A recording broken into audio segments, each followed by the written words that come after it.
Tingnan mo ngayon na naging kalagayan mo, nang mapako ka sa mga maling pangako.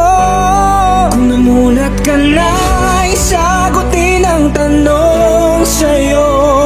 Sino ang sunod na pipiliin mo? Sino aking pipiliin? Sagot ko ay wala. Parehas lang naman kayong walang nagagawa. Puro lang naman pangakong babaguhin ang bansa.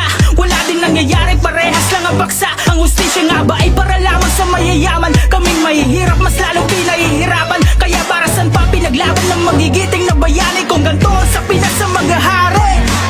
Di ka pa ba namumulat sa nangyayari? Palala, napakagrabe. Pilipino ang papatay sa kapwa Pilipino. Nagpahirap sarili pa nating lahi. Pilipinas kung mahal gobyerno, kinakahiya ko. Yun lamang ang tangay ko na masasabi.